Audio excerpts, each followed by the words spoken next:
नमस्कार, वंदे मातरम साथियों। फिर उपस्थित है हम ओडी में एक नए टॉपिक के साथ। जैसा कि आज का जो हमारा टॉपिक है वो है इंटीग्रेटिंग फैक्टर को किस प्रकार से ज्ञात करते हैं, उसके अलग अलग रूल्स हैं, तो उन नियमों के बारे में हम देखेंगे। तो चलिए स्टार्ट करते हैं। Finding the rules of integrating factor. Rules for finding the integrating factor. Integral जो इंटीग्रेटिंग आईएफ किस प्रकार से ज्ञात करते हैं, उसके अलग अलग रूल्स है। इसमें टोटल 5 जो नियम है, उसमें से आज हम 4 नियम डिस्कस करेंगे। इसमें जो फर्स्ट रूल्स है वो है, यदि समीकरण m d x plus n d y equal to 0, जो इक्वेशन आपको दे रखी होती है वो m d x plus n d y equal to 0 रूप में दे रखी होती है। यदि वो इक्वेशन है वो होमोजेनियस हो, समघात हो। समघात का मतलब इससे पहले क्लास है जो हुई थी उसमें आपको बता दिया था। होमोजेनियस का मतलब जो इक्वेशन है उसमें एक्स और वाई की जो पावर है, उसका जो टोटल है, उस पावर का जो योग है वो प्रत्येक पद में समान रहना चाहिए, समान, समघात, घात समान होना चाहिए सभी पदों में। और साथ ही साथ जो m x plus n y जो है, m x plus n y का जो वैल्यू है वो 0 के बराबर नहीं हो, तब उस समय जो इंटीग्रेटिंग फैक्टर होता है, आईएफ होता है, वो होता है 1/mx प्लस एन वाई होता है। ठीक है। उसके पश्चात यहां तक जो अधिकतर जो से पहले जो सेकेंड ग्रेड और फर्स्ट ग्रेड के एग्जाम हुए उसमें बहुत बार तो क्वेश्चन सीधा आईएफ पे ही पूछ लिया है कि इंटीग्रेटिंग फैक्टर क्या होगा, क्योंकि उसके पश्चात थोड़ा सा क्वेश्चन लेंथी हो जाता है। इसके बाद अब यहां तक आ गया, आप देखोगे कि जो आपको क्वेश्चन दे रखा होगा वो सीधा यदि आप करना चाहोगे एग्जैक्ट से, तो exact del M upon del y वाला जो कंडीशन लगाओगे तो वो इक्वल नहीं आएगा। इसका मतलब ये जो रूल्स लगाते हैं आईएफ वाले वो इसके लिए लगाते हैं ताकि जो इक्वेशन है डिफरेंशियल इक्वेशन वो एग्जैक्ट डिफरेंशियल इक्वेशन में कन्वर्ट हो जाए, बदल जाए। तो इसलिए पहले तो अपन आईएफ निकालेंगे, फिर उसके बाद जो पूरा अगर मेथड अपन देखना चाहे तो ये जो आईएफ है, इस आईएफ का मल्टीप्लाई वापस उस जो इक्वेशन दे रखी होती है अपने को उसमें वापस मल्टीप्लाई करते हैं, और जैसे ही मल्टीप्लाई करेंगे तो फिर वो एग्जैक्ट में बदल जाएगी। उसके बाद तो पूर्वानुसार, जैसे इसके पहली क्लास में हम लोगों ने किया था कि एम डी एक्स याद करो, उसका इंटीग्रेशन करो।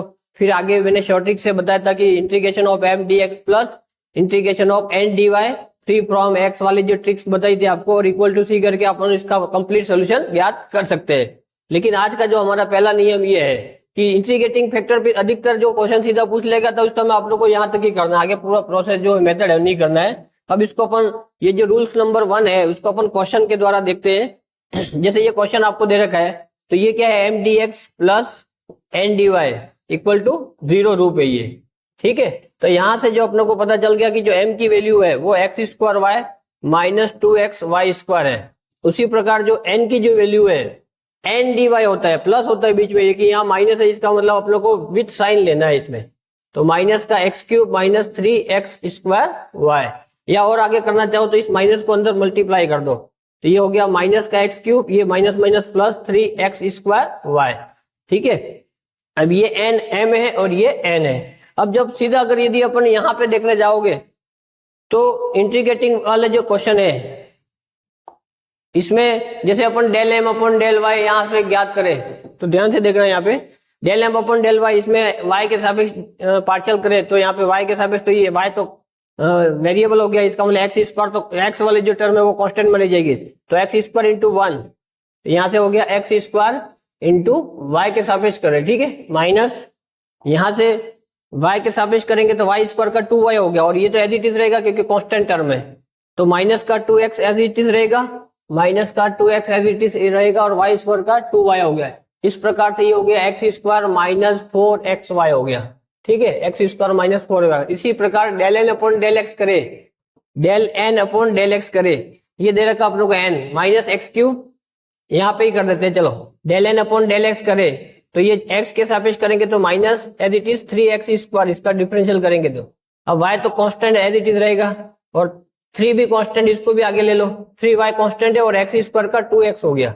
इसका मतलब यहां से करें तो ये हो गया माइनस का 3x स्क्वायर, माइनस का 3x स्क्वायर, ये प्लस का 6xy हो गया, ये प्लस का 6xy। देखो ध्यान से देखना है यहाँ पे, माइनस का 3y स्क्वायर प्लस का 6xy, माइनस का यहां से जो आ रहा था माइनस का 3x square plus 6xy, minus का 3x स्क्वायर प्लस 6xy, ये आ रहा है। अब ये दोनों ध्यान से देखो, ये दोनों इक्वल नहीं है, del M upon del y equal not equal to del n upon del x. तो ये जो इक्वल नहीं है इसका मतलब ये एग्जैक्ट नहीं है, ये एग्जैक्ट नहीं है। तो ये जो रूल्स है, ये आईएफ वाले जो रूल्स है वो क्यों आए, तो उसको इस इक्वेशन को एग्जैक्ट बनाने के लिए ही ये आगे अपन इसका यूज करते हैं। ठीक है, तो अब आपको समझ में आ जाएगा कि जैसे क्वेश्चन में सबसे पहले तो आप del m upon del n वाली कंडीशन लगाने, उससे ही पता चल जाएगा यदि वो इक्वल आ रहे तो फिर एग्जैक्ट वाला जो क्वेश्चन जैसे इसके पहले क्लास में हमने बताया था इस प्रकार से सोल्व करना है। लेकिन यदि वो इक्वल नहीं आ रहा है तो अपनों को आईएफ निकालना है, और कभी कभार तो सीधा आईएफ भी पूछ लेगा तो फिर दिक्कत ही नहीं है। ठीक है, इस प्रकार से अपनों ने पता चल कर लिया कि ये जो है ये एग्जैक्ट नहीं है। अब जब इसको एग्जैक्ट कैसे बनाएंगे तो उसके लिए अपने को जो रूल्स को फॉलो करना है। ठीक है, अब यहाँ पे जैसे ये इक्वेशन ध्यान से देखिए, ये रूल्स नंबर 1 कैसे लग रहा है, m d x plus n d y. अब यहाँ पे ध्यान से देखिए, यहाँ पे एक्स स्क्वायर पावर 2 है, यहाँ पे 1 की पावर 1 है, वाई की पावर 1 है, तो 2 और 1 3 घात होगी। यहाँ एक्स की पावर कुछ नहीं मतलब 1 है, यहाँ पे 2 घात है तो 3 घात होगी, यहाँ 3, यहाँ पे भी 3। इस प्रकार से प्रत्येक पद में जो एक्स और वाई की जो घातों का योग है वो समान है, इसका मतलब ये समीकरण कौन सी है, समघात है। तो यही था रूल्स नंबर 1 में कि यदि समीकरण m d x plus n d y equal to 0 हो, जहां ये इक्वेशन क्या हो, होमोजीनियस हो, समघात हो, साथ ही साथ m x plus n y equal to not equal to 0। अब ये एम दे रखा है, ये एन दे रखा है। ठीक है, तो एक बार इसको अपन वापस एम को लिख देते हैं। एम का मान है x square y minus 2x y square, 2x y square. उसी प्रकार एन को भी अपन वापस लिख लेते हैं।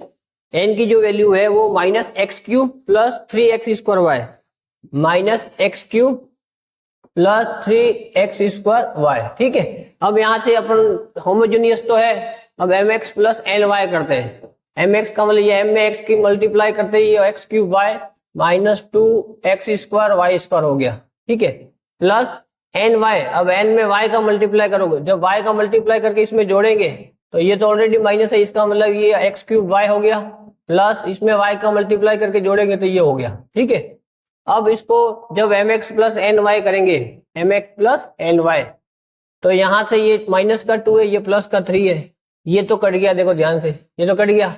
अब यहाँ पे -2 ये प्लस का 3 है, इसका मतलब ये प्लस का एक्स स्क्वायर वाई स्क्वायर बचेगा।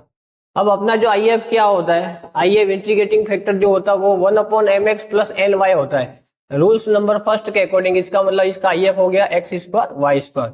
अब यहाँ तक अगर आपको देख लेना पेपर में कि यदि क्वेश्चन आई एफ केवल इंटीग्रेटिंग फैक्टर पूछ रहा है तो केवल यहाँ तक ही क्वेश्चन को करना है। लेकिन यदि वो कंप्लीट सॉल्यूशन ऑप्शन में दे रखा है, इसका फाइंड द कंप्लीट सॉल्यूशन या पूरा इसका जो हल क्या होगा, तो फिर उसको बाद आगे पूरा प्रोसेस करना है। कैसे करेंगे, तो ये जो आया आई एफ, इसका मल्टीप्लाई आप लोग को जो दी गई इक्वेशन है, इस इक्वेशन में आप लोग को करना पड़ेगा। जैसे अपनी जो इक्वेशन थी वो m d x plus n d y ये था, देखो ध्यान से, ये रहा question m d x plus n d y. तो ये जो एम डी एक्स, इसको वापस रिपीट कर देते हैं, m d x plus n d y था, इसका मतलब यहाँ पे एम की जगह था x square y minus 2x y square, m d x था, plus n d y, plus n d y, तो एन की जगह मैंने माइनस को अंदर ले लिया। ठीक है, प्लस 3x स्क्वायर वाई और डी वाई इक्वल टू 0, ये रूट था। अब क्या करते हैं कि इसका कंप्लीट सॉल्यूशन निकालने के लिए ये जो आई एफ आया इसका इसमें मल्टीप्लाई करेंगे। जब मल्टीप्लाई करेंगे तो ये अपॉन में, तो ये अपॉन में जाएगा। इसका मतलब अगली जो स्टेप है, यहाँ से आगे एक्स स्क्वायर वाई सब में भाग लगा दो इसका, क्यों, क्योंकि मल्टीप्लाई करेंगे ये 1 अपॉन का, तो ये तो अपॉन में है तो नीचे जाएगा, सबके नीचे लिख दो x y square upon x square y square, into में dx चल ही रहा है। उसी प्रकार यहाँ पे माइनस का x cube upon x square y square plus 3x square y upon x square y square into में dy। अब अपन इसको आगे सोल्व करते हैं। जो कट रहा है उसको, ये एक्स स्क्वायर से एक्स स्क्वायर कट गया, y से एक y कट गया, मतलब 1/y बचा, 1/y बचा, माइनस यहाँ पे एक x कट गया, मतलब 2 तो है, कटेगा नहीं, एक x कट गया, एक x बचा, इसका मतलब 1/x बचा एक तो। उसी प्रकार y स्क्वायर से y स्क्वायर कट गया, इसका मतलब ये पूरा आ गया m का मान, अब इंटीग्रेटिंग फैक्टर के मल्टीप्लाई करने के पश्चात। उसी प्रकार माइनस का एक्स क्यूब है, एक्स स्क्वायर एक कट गया, एक बचेगा, तो माइनस का x upon y square plus यहाँ से एक्स स्क्वायर कट गया, एक y कट गया, मतलब यहाँ से 3 बचा और अपॉन में एक y बचा, तो 3/y dy। अब यदि इक्वल टू क्या आ गया 0, अब जैसे आई एफ का मल्टीप्लाई करने के बाद अपने पास टर्म ये आ गई, अब ये एम है, अब ये एन है। अब इसको यदि अपन del M upon del y करेंगे, देखना ये एग्जैक्ट आएगा, del M upon del y. जब del M upon del y किया, मतलब वाई के सापेक्ष अपने को इसका पार्शियल करना है, डिफरेंशियल करना है, तो 1 अपॉन वाई का वाई के सापेक्ष क्या हो गया, -1 अपॉन वाई स्क्वायर होता है। उसी प्रकार अब यहाँ पे y के सापेक्ष करें था, यहाँ तो पूरा टर्म x है, ठीक है, इसमें y है ही नहीं, इसका मतलब तो 0 हो गया, ठीक है। उसी प्रकार del n upon del x। अब मैंने कल याद रखने का तरीका भी बताया था कि m पहले आता है तो y बाद वाले को पहले लिखना है, मतलब y के सापेक्ष करना है। n बाद में आता है तो पहले क्या आता है, x पहले आएगा तो उसके सापेक्ष करना है, इस प्रकार से याद रख लेना। अब del n upon del x का मतलब x के सापेक्ष करेंगे तो ये तो कांस्टेंट हो जाएगा, -1 अपॉन वाई स्क्वायर तो कांस्टेंट हो गया, और x का क्या हो गया 1, तो ये हो गया -1 अपॉन वाई स्क्वायर तो कांस्टेंट, और x के सापेक्ष करो तो x का 1 हो गया, यहाँ x है ही नहीं, इसका मतलब ये तो क्या हो गया 0। ये सब ऐसा, ये पार्शियल डिफरेंशियल है, ध्यान रखना। पार्शियल डिफरेंशियल में जिसके सापेक्ष अपन डिफरेंशियल करते हैं उसके अलावा जो भी टर्म है उसको कांस्टेंट माना जाता है। अब ध्यान से देखिए, ये del M upon del y equal to del n upon del x आ गया, इसका मतलब ये क्या इक्वेशन क्या होगी, एग्जैक्ट बन गई। मैंने कहा था ना कि ये इसलिए आईएफ की जरूरत इसीलिए पड़ती है कि जब इक्वेशन एग्जैक्ट नहीं हो तो उसको एग्जैक्ट बनाने के लिए अपन को इंटीग्रेटिंग फैक्टर निकाल के उसका मल्टीप्लाई किया जाता है, तब वो इक्वेशन एग्जैक्ट में बदल जाएगी। और आगे कैसे करेंगे, तो आगे तो पूर्वानुसार। अब पूर्वानुसार इसके पहली क्लास में मैंने पूरा बताया था, उसमें देख लेना आप पहली क्लास में।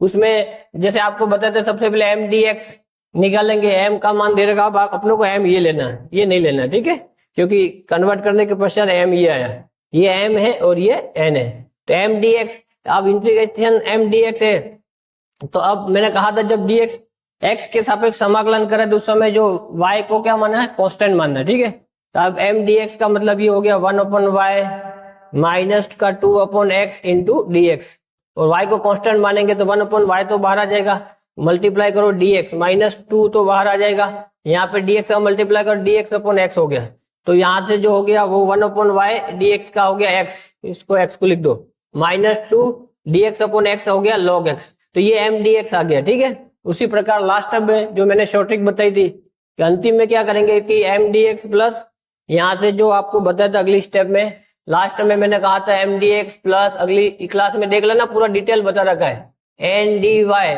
और यहाँ पे मैंने शॉर्ट ट्रिक मारने के लिए कहा था फ्री फ्रॉम एक्स, जो भी एक्स वाली टर्म है उसमें, और इक्वल टू किसके बराबर करते हैं, सी एक्स, ठीक है, इसके सी के बराबर करते हैं।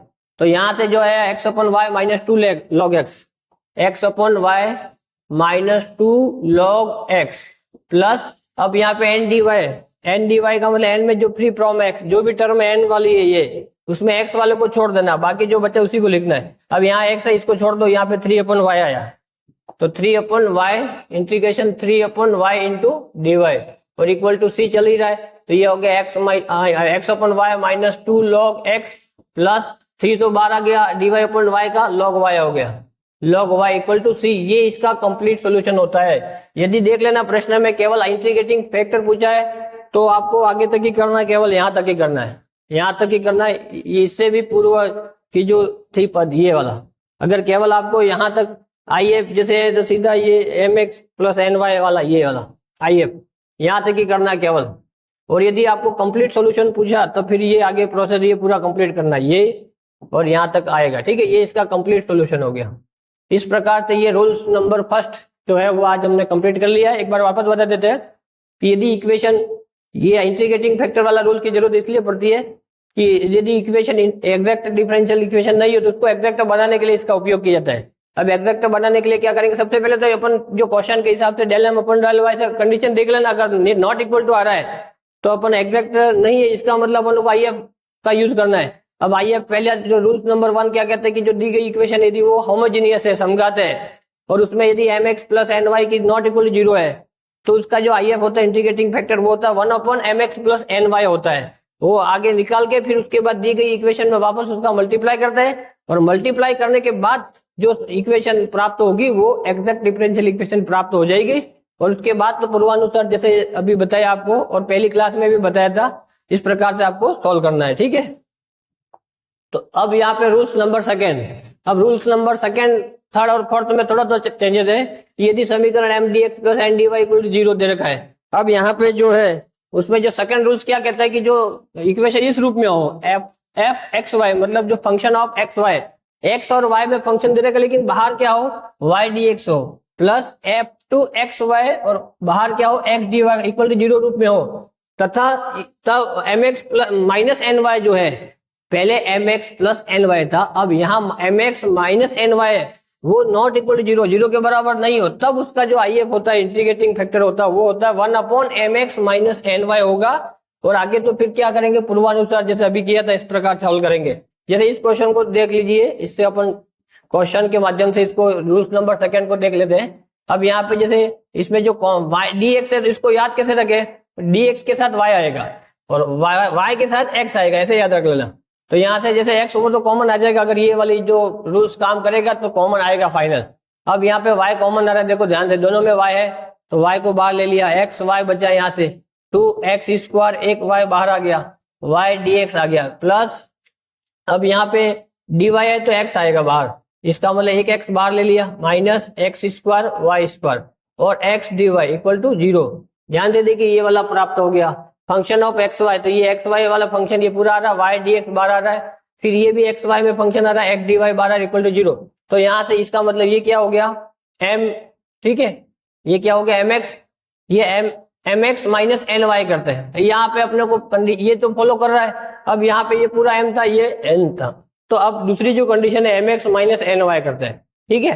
अब m x minus n y किया तो ये m है पूरा, ये वाला m है और ये पूरा क्या है n है, तो m x minus n y किया, इसमें x का मल्टीप्लाई करो तो ये हो गया x² y² plus 2x³ y³ m x minus n y का मतलब इसमें y का मल्टीप्लाई करो, x² y² minus x³ y³, ठीक है। अब यहाँ पे इसको थोड़ा सॉल्व कर ले दो, x² y² plus 2x³ y³ minus x² y², ये minus minus plus x³ y³, ठीक है। अब ये इससे तो कट गया और ये 2 और ये कितना हो गया 3x³ y³, ये 3x³ y³ हो गया। अब ये क्या है, 0 के बराबर नहीं है, जब ये दोनों कंडीशन प्रूव हो रही है, देखो ध्यान से, ये इस प्रकार से प्राप्त हो, साथ ही साथ m x minus n y का मान नॉट इक्वल टू 0 हो, तब इसका जो आई एफ होता है, वो होता है 1 upon m x minus n y. एक बार फिर बोल रहा हूँ, प्रश्न में देख लेना पेपर में कि केवल इंटीग्रेटिंग फैक्टर पूछा तो यहाँ तक ही करना है, तो 1 upon m x minus n y, इसकी वैल्यू आई 3x³ y³, यही आंसर हो जाएगा, ठीक है, यहाँ तक ही करना है। लेकिन यदि क्वेश्चन में आपको पूछा है कंप्लीट सॉल्यूशन, तो आगे अभी जैसे बताया रूल्स नंबर फर्स्ट के अकॉर्डिंग, इसी प्रकार सभी रूल्स में ऐसे ही होता है। आईएफ का वापस अगर आगे पूछा कंप्लीट सॉल्यूशन, तो ये जो आईएफ है इसका मल्टीप्लाई वापस इस इक्वेशन में करेंगे, मतलब 1 अपॉन एक्स 3x³ y³ है, तो इसका मतलब 3x³ y³ से भाग लगा देंगे, जो कटा उसको काट देंगे, उसके बाद जो आएगा वो m कहलाएगा, यहाँ पे जो आएगा वो n कहलाएगा। उसके बाद जब अपन del m upon del y और del n upon del x निकालेंगे तो दोनों इक्वल आएंगे, इसका मतलब इक्वेशन एग्जैक्ट बन जाएगी। और आगे पूर्वानुसार अभी जैसे किया था, integration of m dx plus integration of n dy free from x term कहा था इक्वल टू c कर देंगे और इस आगे सोल्व करेंगे, ठीक है। ये रूल्स नंबर सेकेंड है। अब इसमें रूल्स नंबर थर्ड, यदि रूल्स नंबर थर्ड में क्या होता है कि ये जो समीकरण दे रखी है आपको m dx plus n dy equal to 0 रूप में, वो इस मतलब जो है उसमें फर्स्ट और सेकंड रूल्स नहीं लगे, तब अपन को क्या करना है, इस प्रकार से 1 upon n del m upon del y minus del n upon del x, इस ये निकालना है। उसको अपन fx कहते हैं, इसको क्या मानते हैं, fx मानते हैं। तब उसका इंटीग्रेटिंग फैक्टर है वो है e की पावर में इंटीग्रेशन ऑफ fx dx होता है। अब इसको याद कैसे रखे, देखो m है तो उसके साथ y आएगा, n है तो उसके साथ x उल्टा हो जाता है। अब जब m से स्टार्ट करोगे तो बाहर n आएगा, अगला जो चौथा नियम में उसमें क्या ये आगे आ जाएगा, ये पीछे आ जाएगा। तो जब n से स्टार्ट करोगे तो यहाँ पे m आ जाएगा, ठीक है। यहाँ पे fx है, अगले नियम में fy हो जाएगा। यहाँ पे if में ये है e की पावर fx dx है, तो अगले नियम में fy dy हो जाएगा। बस ऐसे थोड़ा सा चेंजेस है, बाकी कोई दिक्कत नहीं है। अब जैसे ये क्वेश्चन जो है इसको अपन सोल्व करते हैं इसके माध्यम से।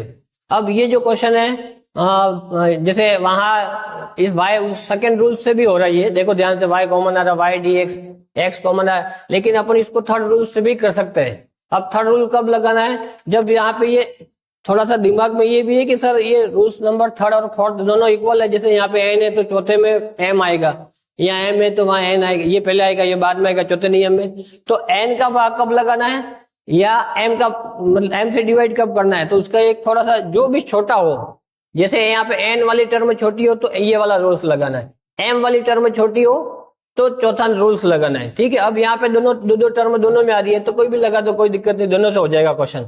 अब अपन रूल्स नंबर थर्ड से करते हैं। अब रूल्स नंबर थर्ड कहता है 1 अपॉन ये m है, ये m है और ये n है। ठीक है, m dx plus n dy। अब अपना 1 upon n, 1 upon n, n का मतलब ये हो गया x square minus 2a xy। ठीक है, 1 upon x square minus 2a xy हो गया 1 अपॉन n। यहाँ पे del M upon del y, इसका y के सापेक्ष पार्शियल डिफरेंशियल करना है। y के सापेक्ष करेंगे तो आप अभी पहले भी बताया फिर बता रहा हूँ कि x कांस्टेंट माना जाएगा, इसका मतलब y का तो 1 हो गया, ये 3x एज इट इज रहेगा, minus 2a as it is रहेगा, और y के सापेक्ष करें तो y स्क्वायर का 2y हो गया। ठीक है, तो ये हो गया डेल एम अपॉन डेल, इसको बड़े कोष्टक में लिख दो, ये हो गया del M upon del y minus del n upon del x. ये जो एन है इसका एक्स के सापेक्ष करोगे, एक्स के सापेक्ष करोगे तो ये 2x माइनस एक्स का तो 1 हो गया, ये तो पूरा कांस्टेंट एज इट इज रहेगा, तो 2ay आ गया। ठीक है, ठीक है, अब ये 1 अपॉन एन एक बार वापस देख लो, 1 upon n del M upon del y निकल लिया, minus del n upon del x निकल लिया। इसका मतलब ये हो गया 1 upon x square minus 2axy। इसको थोड़ा सा सोल्व करो, 3x में से 2x गया तो x बचा।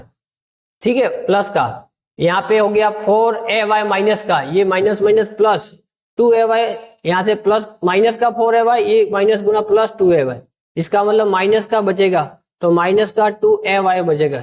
ठीक है, अब ध्यान से देखिए यहाँ पे x, यहाँ से x कॉमन ले लो अगली स्टेप में, अगली स्टेप में यहाँ से क्या करते हैं x कॉमन लिया तो अंदर बचा x माइनस 2ay बचा, और इसके मल्टीपल में आ रहा है x माइनस 2ay।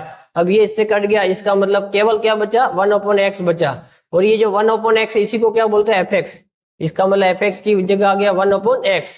अब इसका जो इंटीग्रेटिंग फैक्टर निकालने का जो तरीका है वो होता है e की पावर fx dx।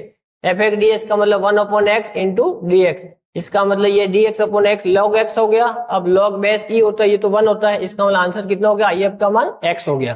ठीक है, इस प्रकार से ये integrating factor rules number third के अकॉर्डिंग ऐसे निकालेंगे। अब आगे पूर्वानुसार वापस पूरा कंप्लीट सॉल्यूशन निकालना है तो इस IF का मल्टीप्लाई इसमें कर दो। अब मल्टीप्लाई करने के पश्चात जो इक्वेशन आएगी वो एग्जैक्ट प्राप्त हो जाएगी। ठीक है, del M upon del Y से ज्ञात करेंगे, और एग्जैक्ट प्राप्त होने के बाद इसका कंप्लीट सॉल्यूशन वापस वही integration of m dx plus integration of n dy free from x equal to c से अपन ज्ञात कर लेंगे। इस प्रकार से ये नियम नंबर 3 है। और लास्ट आज का जो चौथा रूल्स है, इसमें एक रूल्स और है पांचवा, वो अपन कल डिस्कस कर लेंगे। इसके साथ में कुछ जो इंस्पेक्शन मेथड है वो भी कल देख लेंगे, और कल ये जो टॉपिक है first differential equation of first order और फर्स्ट डिग्री वाला, ये कल कंप्लीट हो जाएगा। उसके बाद आगे कांस्टेंट कोएफिशिएंट वाला वो लेंगे अपन बारी बारी से। तो रूल्स नंबर 4 क्या कहता है, इसमें थोड़ा सा चेंजेस है। m dx plus n dy equal 0 में जो व्यंजक है वहां पे मैंने क्या बोला था कि 1 अपॉन n आता, जब n था तो m ये पहले आएगा ये बाद में आएगा, और यहाँ fx था। अगर m है जैसे m से डिवाइड करें तो n वाला टर्म पहले आएगी, m वाली बाद में आएगी, और यहाँ पे fx की जगह fi आ जाएगा बस। और IF कैसे ले, वहां था तो तीसरे नियम में था e की पावर fx dx था इंटीग्रेशन, यहाँ पे e की पावर fy dy होगा। ठीक है, अब मेन जो बात है कि m का भाग कब लगाना है, जैसे पहले में n था, दूसरे में ये तीसरा नियम है, और चौथा नियम में 1 अपॉन m है। ठीक है, तो ये कब करना है, तो मैंने अभी पहले भी बताया, एक बार फिर बता रहा हूँ कि यदि m वाली टर्म छोटी है तो ये नियम लगाना है, n वाली टर्म छोटी है तो तीसरा नियम लगाना है। ठीक है, देखो ध्यान से, यहाँ पे ये m है और ये n है। अब n वाला तो बहुत बड़ा है और n वाला छोटा सा है, इसका मतलब ये वाला रूल्स नंबर 4 लगाना है। और यहाँ पे सेकंड वाला भी नहीं लगेगा, फर्स्ट वाला भी नहीं लगेगा। क्यों नहीं लगेगा, देखो ये होमोजेनियस नहीं है, यहाँ 4 है यहाँ 1 है, सेकंड वाला भी नहीं लगेगा। क्यों, क्योंकि dx के साथ y आता है, तो या तो आ रहा है y, लेकिन dy के साथ x आता है, लेकिन इसमें x नहीं है तो कॉमन भी नहीं आएगा, इसका मतलब सेकंड रूल्स भी नहीं लगेगा। थर्ड इसलिए नहीं लगाना है क्योंकि ये m वाला छोटा है, n वाला बड़ा है, तो m से भाग लगाना है, जो छोटा उस पर भाग लगाना है। इसका मतलब 1 अपॉन m का मतलब 1 अपॉन ये प्लस 2y हो गया। ठीक है, del n upon del x, ये n है तो इसका x के सापेक्ष पार्शियल डिफरेंशियल करेंगे, x के सापेक्ष किया तो इसका 1 हो गया, y cube as it is रहेगा, y क्यूब प्लस x के सापेक्ष करेंगे तो पूरा कांस्टेंट हो गया तो 0 हो गया, x के सापेक्ष इसका करेंगे तो -4, ये हो गया। ये minus del M upon del Y, ये एम है, इसका वाई के साथ वाई 4 का, तो 4y³ हो गया, प्लस 2y, तो y का करेंगे तो 1 हो गया, 4y³ प्लस 1, ये हो गया। इसको आगे सोल्व करेंगे तो 1 अपॉन वाई 4 प्लस 2y, यहाँ पे हो गया y³ माइनस 4y³, ये माइनस का 2 अंदर मल्टीप्लाई किया, तो अंतिम जो अगली स्टेप में हो गया 1 अपॉन वाई 4, y कॉमन ले लो यहाँ से, तो 1 अपॉन वाई कॉमन लिया तो यहाँ से बचेगा 2 प्लस y³ बचेगा। उसी प्रकार यहाँ से देखो y³ माइनस, तो यहाँ से हो गया माइनस का 3y³ एक तो आया, -4 -2, तो ये हो गया माइनस का 6। और अगली स्टेप में करेंगे अपन इसको, तो अगली स्टेप में क्या हो जाएगा 1 अपॉन वाई 2 प्लस y³ चल ही रहा है, यहाँ से -3 कॉमन ले लेते हैं, -3 कॉमन लिया तो यहाँ से इसको पहले लिख दो, -3 कॉमन लिया तो यहाँ से 2 बचेगा, माइनस कॉमन आ गया, इसका मतलब ये प्लस हो गया, ये भी प्लस हो गया, और 3 तो बाहर आ गया, यहाँ से क्या बचा प्लस का y³ बचा।